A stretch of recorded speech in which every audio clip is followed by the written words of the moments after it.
नमस्कार दोस्तों, कैसे हैं आप सब लोग। स्वागत है आपका क्रैक जी के एग्ज़ाम चैनल पर। अब की बार कंधे पे डबल स्टार। जी हाँ, इसी लक्ष्य को प्राप्त करना है कि कंधे पे डबल स्टार लग जाए और सब इंस्पेक्टर आप बन जाए। तो इसी को टारगेट करके हम लोग वीडियो कंटिन्यू आपको प्रोवाइड कर रहे हैं। तो यदि आप तैयारी कर रहे हैं यूपीएसआई, यूपी कांस्टेबल परीक्षा की, बिहार एसआई या किसी भी राज्य की पुलिस सेवा परीक्षा की, तो ये वीडियो आपके लिए बहुत हेल्पफुल है। हम आपको कंटिन्यू नोट्स प्रोवाइड कर रहे हैं हिंदी साहित्य की। हिंदी नोट्स अब हमारे कंप्लीट होने जा रहे हैं। हिंदी के बहुत से टॉपिक्स हम लोगों ने कवर अप किए हैं। यदि आपने नहीं देखा है तो हमारे वीडियो के प्लेलिस्ट में जाके आप हिंदी साहित्य के वीडियोस को देख सकते हैं और उनके नोट्स फ्री ऑफ कॉस्ट हम टेलीग्राम से आप प्राप्त कर सकते हैं, जिसका लिंक इसी वीडियो के डिस्क्रिप्शन बॉक्स में है। तो दिवाली आपकी कैसी रही आप बताइएगा ज़रूर। और जो तैयारी आप कर रहे हैं उसको आप लगातार और अपने शानदार तरीके से करते रहिए, क्योंकि आज का नोट्स का टॉपिक है हम लोगों का रस। रस जिस प्रकार से हम लोगों ने स्टार्ट किया था हिंदी साहित्य को, उसी प्रकार से अब एंड भी कर देंगे। क्योंकि देखिए, रस को हम देखते हैं पहले यूपीएसआई के पेपरों में कितनी बार आ चुका है। 2021 से लेके 2021 तक टोटल 66 प्रश्न आए हैं। वो ये प्रश्न कैसे आए हैं ये भी देख लीजिए। आचार्य भरत ने रसों की संख्या कितनी मानी है 25 नवंबर 2021 को सेकंड शिफ्ट में। संचारी भावों की संख्या कितनी है, रस के अवयवों की संख्या कितनी है, वीर रस से संबंधित, करुण रस, हास्य रस से संबंधित सब ये प्रश्न अभी आपको नोट्स में, श्रृंगार रस का स्थायी भाव क्या होता है, ये सब इसी नोट्स में आपको प्रोवाइड होंगे। क्योंकि ये नोट्स बहुत इंपॉर्टेंट है। इसी नोट्स के माध्यम से मैंने भी एक अच्छा स्कोर किया था यूपीएसआई में। तो आप भी इस तैयारी को शानदार तरीके से करते रहिए। और इस बार आपने प्रॉमिस ज़रूर किया होगा कि अगली दिवाली अपने शरीर पे वर्दी को, खाकी को पहन के ही आप दिवाली मनाएंगे। ऐसी मैं अपेक्षा करता हूँ और उम्मीद करता हूँ कि जो भी ये वीडियो को देख रहा होगा अपने माता पिता के चेहरे पे मुस्कान ज़रूर लाएगा इस नौकरी को पाके। तो दोस्तों, स्टार्ट करते हैं रस को, जिसको इंग्लिश में हम लोग सेंटीमेंट भी कहते हैं। रस होता किस किस में है, पहले इसको देखिए। काव्य और पद्य में रस होता है। मनीषियों ने कहा था, मनीषियों मतलब जो पुराने ज्ञानी लोग हैं, जो बड़े बड़े विद्वान हैं, उनको मनीषी कहते हैं। और उम्मीदन मेरा नाम भी मनीष गुप्ता है, तो मैं अपने आप के बारे में नहीं कहूँगा। मनीषियों ने कहा था रसत्य इति रसः। तो रामचंद्र शुक्ल ने रस को काव्य की आत्मा माना है। तो ये भी प्रश्न कभी कभी आता है, रस को काव्य की आत्मा किसमें ने माना है, तो रामचंद्र शुक्ल जी ने। भरत मुनि ने नाट्य शास्त्र में लिखा है। ये सब मैं क्यों लिखा हूँ, क्योंकि ये प्रश्न बन सकते हैं। और मैं जब तैयारी करता था तो मैं कोई भी कोना छोड़ता नहीं था, इसलिए मैं ये टॉपिक सब मैंने कवर कर रखा है। रामचंद्र शुक्ल ने रस को काव्य की आत्मा माना है। भरत मुनि ने ये स्टेटमेंट दे देते हैं और बोल देते हैं कि किसने लिखा था। तो क्या था, ये रस के अंग हैं जिसको भरत मुनि ने नाट्य शास्त्र में लिखा हुआ हम लोग आगे पढ़ेंगे। इसका क्या है, विभाना भावा व्याभिचारी संयोगाद्र रस निष्पत्ति। तो विभाव, अनुभव और संचारी भाव के संयोग से ही रस की निष्पत्ति होती है। नाट्यशास्त्र में 8 रस हैं, जिसको किसने लिखा है, भरत मुनि के द्वारा नाट्यशास्त्र में 8 रस हैं। कौन कौन से 8 रस हैं, श्रृंगार, हास्य, कणु, रौद्र, वीर, विभत्स, भयानक और अद्भुत। अभिनव गुप्त ने इसमें 9th रस को जोड़ा था, जिसे शांत रस कहा गया। और वर्तमान में प्रेजेंट टाइम में टोटल 11 रस हैं। तो 2 रस और जोड़ दिए गए हैं, जिसमें है वत्सल रस और भक्ति रस। अब जो रस के अंग है, जिसको याद करने का तरीका, ये एक लाइन में ना भरत मुनि ने लिखा था कि विभानुभाव व्याभिचारी संयोगाद्र। अब यहाँ पे देखिए, ये तीनों चीज़ें, विभाव भी है, अनुभाव भी है और व्याभिचार भी है। तो रस के अंग क्या है, विभाव, अनुभाव, संचारी भाव, जिसको व्याभिचारी भाव भी कहा गया, और स्थायी भाव। तो आइए इसके ऊपर डिस्कस करते हैं थोड़ा खुल के। विभाव मतलब क्या होते हैं, जिसके कारण हृदय को रस प्राप्त होता है, या जो पदार्थ व्यक्ति अथवा बाह्य विकार अन्य व्यक्ति के हृदय को भावोद्रेक कर देता है, उसको विभाव कहते हैं। मतलब भावों की उत्पत्ति के कारण जो विभाव उत्पन्न होते हैं, उसे विभाव कहते हैं। कितने प्रकार के होते हैं, तो 2 प्रकार के होते हैं, आलंबन विभाव और उद्दीपन विभाव। अब आलंबन, जैसा आप ये सब आप थोड़ा बहुत ये वर्डों से आप कहीं ना कहीं टकराए जरूर होंगे पढ़ते वक्त। जिसका आलंबन या सहारा पाकर स्थायी भाव जगते हैं, मतलब जिसके सहारे वो उस भाव का उत्पन्न हो रहा है। जैसे श्रृंगार में नायक नायिका परस्पर आलंबन विभाव में रहते हैं। मतलब नायक का जो इंपॉर्टेंस है वो नायिका के थ्रू है, और नायिका की जो इंपॉर्टेंस है वो नायक के थ्रू है। तो ये दोनों एक दूसरे से जुड़े हुए हैं, जिससे उन दोनों के स्थायी भाग को, जो स्थायी भाव है वो खुलकर बाहर आता है। जैसे अब अगला देखते हैं, उद्दीपन विभाव। जिन वस्तुओं और परिस्थितियों को देखकर स्थायी भाव उद्दीपित होते हैं। उद्दीपन मतलब कुछ चीज़ का तेजी होना है, या कोई भी ऐसी चीज़ जो बाहर आ रही है, या जो भाव को देखकर उद्दीपन या तेजी दे, उसे उद्दीपन विभाव कहते हैं। जैसे चांदनी, सुगंध, जैसे चांद की चांदनी, फूलों का सुगंध, तो वो क्या हो रहा है, वो उसकी इंपॉर्टेंस को थोड़ा सा बढ़ा रहा है, तो वो उद्दीपन विभाव होता है। तो ये किसके प्रकार हैं, ये विभाव के कितने प्रकार हुए, आलंबन विभाव और उद्दीपन विभाव। अनुभाव पे आइए। दूसरा है अनुभाव मनोगत भाव को व्यक्त करने वाले शरीर विकार अनुभाव कहते हैं। जैसे आलंबन और उद्दीपन विभाव के कारण जो उत्पन्न भाव होते हैं, जो बाहर प्रकाशित होते हैं, उसे अनुभाव कहते हैं। जैसे गुस्से में चेहरा लाल हो जाना, तो ये क्या दिखा रहा है? ये अनुभाव को दिखा रहा है। गुस्से में चेहरा कैसा हो जा रहा है? लाल हो जा रहा है। अब अनुभाव के प्रकार कितने प्रकार के होते हैं? ये तो दो प्रकार के होते हैं, एक सात्विक अनुभाव और एक कायिक अनुभाव। सात्विक अनुभाव को हम लोग देखते हैं।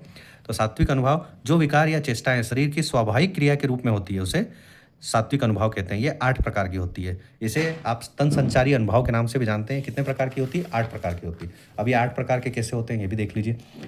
एक होता है स्तंभन, कंपन, स्वरभंग, अश्रु, प्रलय, स्वेद, रोमांच, वैवर्ण्य और वर्तमान में अभी इसको कहीं कहीं नौवा भी आता है, जिसको जमाही कहते हैं। जैसे जब आपको कहीं अरुचि पैदा होगी तो आपको नींद आएगी, नींद आती है तो उसको शुद्ध भाषा में जमाही लेना भी कहते हैं।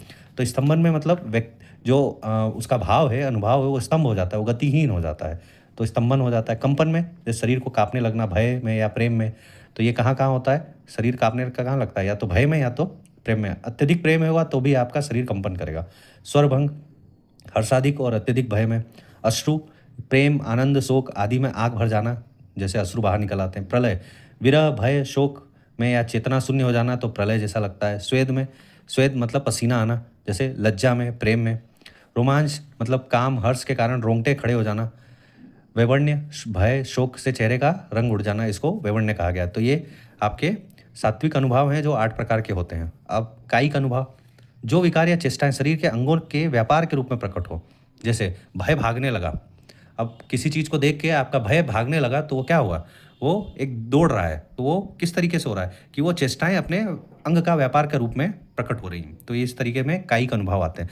मैक्सिमम आपके प्रश्न इस तरीके से आएंगे। और सबसे इंपॉर्टेंट है संचारी अनुभव। इसका प्रश्न मैं आपको भी दिखाया था, संचारी अनुभव कितने प्रकार के होते हैं? तो 33 प्रकार के होते हैं। ये मन के चंचल विकार जो आश्रय, जो भाव स्थायी भाव के सहायक रूप में होते हैं, उन्हें संचारी भाव कहा गया है। ये अनुकूल परिस्थितियों में घटते बढ़ते रहते हैं, इसलिए इनको मन का चंचल विकार माना जाता है। कभी बढ़ भी सकते हैं, घट भी सकते हैं। ये क्या है? मन के चंचल विकार के आश्रय में है। भरत मुनि के नाट्य शास्त्र में इनको पानी में उठने वाले बुलबुले के समान बताया गया है, क्योंकि ये कभी घट सकते हैं, कभी बढ़ सकते हैं। बुलबुले आप पता कर सकते हैं कि आपने खुद देखा होगा कि बुलबुलों का कोई गिनती नहीं होता है। तो उसी तरीके से मैक्सिमम जो माने गए हैं संचारी भाव कितने प्रकार के, ये प्रश्न आते हैं तो आप 33 प्रकार इसको टिक करेंगे और ये सही होगा, 33 प्रकार। ठीक है। तो अब आइए स्थायी भाव पे। पूरे रस का सबसे इम्पोर्टेंट, सहृदय के हृदय में स्थायी रूप से विद्यमान रहते हैं, वो स्थायी भाव कहलाते हैं। या इसको इस तरीके से देखिए कि भाव का जहाँ पर स्थायित्व हो वहाँ पे स्थायी भाव कहलाता है। किसी भी रस में जब आप पंक्तियाँ पढ़ेंगे या कुछ भी पढ़ेंगे तो उस पंक्ति का जो मेन आपका जहाँ आपकी भाव को टच करता है, आपकी फीलिंग को फील कराता है, वो आप समझ जाएंगे उसको कि ये कौन सा भाव दे रहा है। जैसे आप इसको अभी जब हम उदाहरण के माध्यम से हम देखेंगे तो आप इसको कंफर्म करिएगा। जैसे भरत मुनि के अनुसार स्थायी भाव कितने हैं? 8। अभिनय गुप्त के अनुसार 9 और वर्तमान में 11। ये हम लोगों ने शुरुआत में ही डिस्कस कर लिया है। ठीक है। तो स्थायी भाव कितने हैं? भरत मुनि के अनुसार 8, अभिनय गुप्त के अनुसार 9 और वर्तमान में 11। ये प्रश्न आते हैं इस तरीके से, तो आप कंफर्म रहिएगा कि यदि प्रश्न आया भरत मुनि के अनुसार तो 8 आपके स्थायी भाव हैं। अब टोटल हम लोग 11 यहाँ पे डिस्कस करेंगे। जैसे पहला क्या है? रस, श्रृंगार रस। श्रृंगार रस का स्थायी भाव क्या है? रति। ये आपको एकदम याद होना चाहिए, ये एकदम मोस्ट इंपॉर्टेंट है। ये एकदम आप ध्यान दीजिए, मोस्ट इंपॉर्टेंट है कि श्रृंगार रस का स्थायी भाव क्या है? रति। हास्य रस का हास्य, करुण रस का शोक, वीर रस का उत्साह, रौद्र रस का क्रोध, भयानक रस का भय, विभत्स जिससे आपको घृणा हो, इसका ऑप्शन में कभी कभी घृणा होता है, युगोस्पा होता है। अद्भुत रस का विस्मय और आश्चर्य, शांत रस का निर्वेण, वत्सल रस का वात्सल्य और भक्ति रस का भगवत विषयक अनुराग। अब इसको हम लोग देखते हैं खुलकर। जो पहला आपका रस है श्रृंगार रस। श्रृंगार रस का स्थायी भाव है रति। इसमें 2 प्रकार से आते हैं, जैसे संयोग और वियोग। संयोग नायक और नायिका के मिलने पर संयोग, और वियोग नायक और नायिका के विरह का अनुभव, इसको वियोग कहते हैं। हास्य रस। हास्य रस जिस पद को पढ़ने पर आपको हंसी आ जाए वो हास्य रस है, इसका स्थायी भाव भी हास्य है। अब करुण रस, जहाँ शोक का अनुभव है, जैसे किसी मरने का हो रहा है तो वो शोक का अनुभव हो रहा है तो वहाँ करुण रस है। वीर रस का स्थायी भाव है उत्साह। जैसे इसको 4 भागों में डिवाइड किया गया है, युद्धवीर, दानवीर, धर्मवीर, दयावीर। अब जैसे युद्धवीर तो जहाँ लड़ने वड़ने का होता है तो आप समझ सकते हैं युद्धवीर वहाँ पे उत्साह भाव देते हैं। दानवीर यहाँ पर उत्साह कैसे होगा, जैसे सुदामा और कृष्ण का मिलन हो रहा है, जैसे चावल प्रसंग हो रहा है, तो सुदामा और कृष्ण का जो मिलन हुआ, सुदामा जी चावल लेके गए थे, एक मुट्ठी चावल था, तो वहाँ पे क्या है, दानवीर है, परंतु वहाँ पर भी वीर रस का अनुभव होगा आपको जब आप भी उनकी पंक्तियाँ आप सुनेंगे। धर्मवीर, जैसे लक्ष्मण और सीता का त्याग राम के द्वारा धर्म को दिखाता है, तो ये आपके धर्मवीर का एक प्रसंग है। दयावीर, जैसे जटायु का प्रसंग है, सीता को रोते देखकर जटायु को दया आती है और वो रावण से लड़ लेता है, तो वो वीर रस का उदाहरण है वहाँ पर। तो इस तरीके से आप वीर रस का स्थायी भाव क्या होगा, उत्साह। रौद्र रस का देखिए, रौद्र रस का स्थायी भाव क्या होता है, क्रोध होता है, क्योंकि रौद्र को संस्कृत में रुदन कहते हैं, रुदन मतलब रोना, तो इसका कब क्रोध का स्थायी भाव है इसका। जैसे एक पंक्ति है, श्री कृष्ण के सुन वचन अर्जुन क्रोध से जलने लगे, सब शील अपना भूल कर कल युगल मलने लगे, संसार देखे हम हमारे शत्रु रण में मृत पड़े, करते हुए ये घोषणा वो हो गए उठकर खड़े। तो आप देख सकते हैं कि इसको पूरा यदि हम लगातार पढ़ें तो अपने आप आपके मन में क्रोध की भावना जाग जाएगी। तो रौद्र रस का स्थायी भाव क्या है, क्रोध। भयानक रस जिसका स्थायी भाव है भय, जैसे हनुमान जी लंका से अपनी लंका को अपनी पूंछ से जला रहे हैं, तो इसमें ये पंक्ति कही गई है। अब पंक्ति हम पढ़ेंगे तो समय आपका ज़्यादा होगा, वीडियो लंबा होगा, तो उससे बढ़िया है कि हम लोग इसको आप देखें, क्योंकि पीडीएफ तो आपको मिल ही जाएगा। भयानक रस मतलब जहाँ पे भय की उत्पत्ति हो। जब हनुमान जी जब लंका को आग लगा रहे थे तो भय से वहाँ के लोग इधर उधर भाग रहे थे, तो वही उसकी प्रसंग है। विभत्स रस, जिससे घृणा आपको उत्पन्न हो, जिसको देख के आपका मन एकदम देखने का मन ना करे, एकदम बहुत बेकार लगे, तो वहाँ घृणा, जैसे इसमें लिखा है, सिर पर बैठे हो काव आँख दो खाई निकारत, मतलब वो आँख खा रहा है सिर पर बैठ के, तो बहुत ही सुन के ही बड़ा बेकार लगता है, तो ये घृणा की भावना उत्पन्न करता है विभत्स रस। अद्भुत रस, अद्भुत रस में मतलब विस्मय और आश्चर्य इसका स्थायी भाव है। ये आपके उसमें लिखी हुई पंक्तियां हैं, जैसे आप इसको मैंने लिखा है, यशोदा माँ ने जब कान्हा का मुख खोला तब देखा कि पूरा ब्रह्मांड उनके मुख में दिख रहा है। तो यहाँ पे क्या है, ये माँ यशोदा जी एकदम अद्भुत रह गई कि छोटे से नन्हे से बालक के मुंह में पूरा का पूरा ब्रह्मांड दिख रहा है, मतलब ये बालक कोई सामान्य बालक नहीं है। तो अब आइए शांत रस पे। शांत रस का जो स्थायी भाव है वो वैराग्य है। अब देखो, कभी कभी ये प्रश्न आता है, रसों के राजा, ये मैं हिंट के लिए आपको बता दे रहा हूँ कि रसों के राजा को, श्रृंगार रस को रसों का राजा भी कहा गया है, या रसराज, सभी रसों में रसराज किसे कहा गया है, तो श्रृंगार रस को। ये प्रश्न इंपॉर्टेंट है, आप इसको लिख लीजिएगा, ये मिल गया मुझे तो मैं आपको सोचा मैं बता दूं। तो रसों के राजा कहा गया है श्रृंगार रस को। तो शांत रस का स्थायी भाव है वैराग्य, और वैराग्य मतलब छोड़ना, किसी चीज़ का त्याग करना, वैराग्य उत्पन्न करता है। वत्सल रस, जैसे वात्सल्य की, अब जैसे यहाँ भी कृष्ण भगवान के बचपन का कुछ है पंक्तियाँ कि किलकत कान घुटबुहन आवत, मणिमय कनंद नंद के आंगन, पकीरबे धावत, वो दौड़ रहे थे, उनको लोग पकड़ रहे थे। यहाँ पे क्या है, वात्सल्य को दिखा रहा है कि उनका जो प्रेम है माँ के प्रति या बच्चों के प्रति, माता जी का कृष्ण भगवान के प्रति और कृष्ण भगवान का माता के प्रति, तो यहाँ पे वात्सल्य रस को दिखा रहा है। भक्ति रस में आप भगवान की जब आप अनुराग करते हैं, भगवान की जब आप उनकी आराधना करते हैं, तो वो भक्ति रस है, जो अभी प्रेजेंट में माना गया है। तो 11वां रस यही है, जैसे राम जपी राम जपी राम जपी बावरे, तो ये पंक्ति है, तो ये भक्ति रस को आपको दिखा रही है। तो यहाँ पर ये डार्क हो गया है थोड़ा सा, हमने लिखा है कि स्थायी भाव जो हैं वो कुल कितने हैं, 9 हैं अभिनय गुप्त के अनुसार, और भरत मुनि के अनुसार 8 है, वर्तमान में 11 है। तो आज हम लोगों ने रस को बड़े शॉर्ट तरीके से समझा है, और क्वेश्चन देखिए इससे बाहर नहीं आते, क्वेश्चन आपको समझना पड़ेगा, प्रैक्टिस करनी पड़ेगी थोड़ी सी, इसी को रिपीट करिए। आप ये मत सोचिए कि जो नोट्स हैं बहुत ही कम है, 3 पेज के हैं, 4 पेज के हैं, तो इसमें क्या ही आएगा,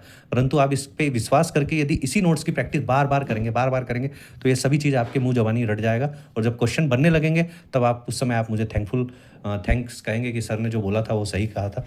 क्योंकि देखिए मैं भी इसी नोट्स के माध्यम से जो भी हुआ हूँ, इसी नोट्स के माध्यम से हुआ हूँ। तो यदि आपका मन करे तो आप भरोसा करिए, नहीं मन कर रहा है तो फिर आप किसी के थ्रू भी किसी और के थ्रू भी गो थ्रू कर सकते हैं। बाकी तैयारी करते रहें, और अब की बार कंधे पे डबल स्टार लगाना है दोस्तों। तो तब तक के लिए नमस्कार, जय हिंद।